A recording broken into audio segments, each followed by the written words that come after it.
Good afternoon, boys and girls. Hope you've had another good day, another beautiful day to be outside enjoying God's creation.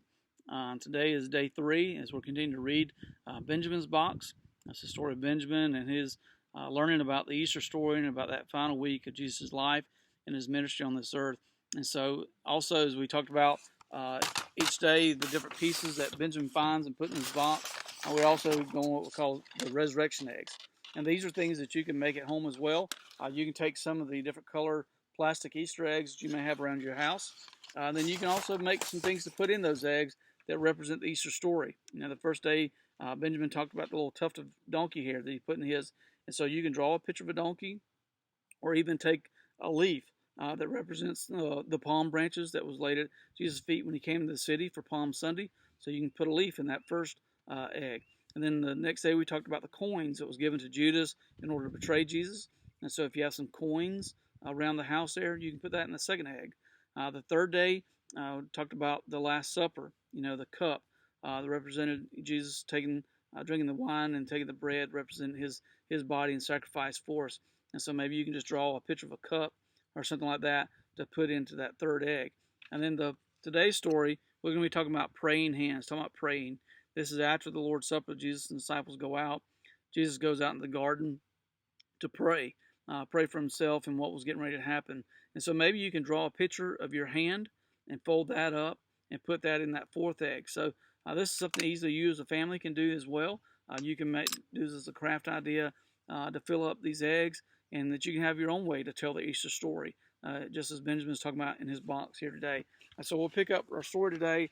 This is after they've left the upper room at the Last Supper, and then goes out into the garden there, okay? It says, later, Jesus and his friends left to pray. Benjamin wanted to pray too. He followed at a distance, watching as they finally stopped in the garden. Benjamin sat beneath an olive tree and broke off a twig. He couldn't hear Jesus, but he knew he was praying. Benjamin prayed too. As he prayed, he rubbed the twig between his hands. Before long, his eyelids grew heavy, and he soon fell asleep. Loud yelling startled Benjamin. He leapt up in time to see soldiers taking Jesus away.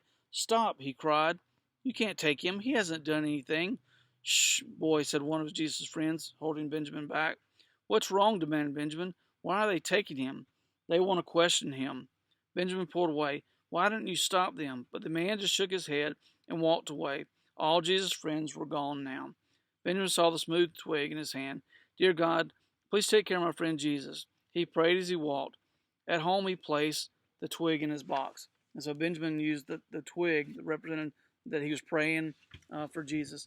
And so I encourage you, you as boys and girls, that you can continue to pray for yourself, pray for your family, pray for our country and all that's going on, but also thank God for sending his son Jesus to live that perfect life here on earth and to give his life on the cross for our sins. And so I encourage you to take time to pray today, that you as a family maybe continue to pray each and every day as we go through this Easter story. And so again, we finish up with our fourth item, and so we have 8 more items to go in the coming days. And so remember to check back each day. I'll load up some more of these videos and to show you what happens next in Benjamin's story with the Easter story. Hope everyone has a great evening, and see you tomorrow. Thanks.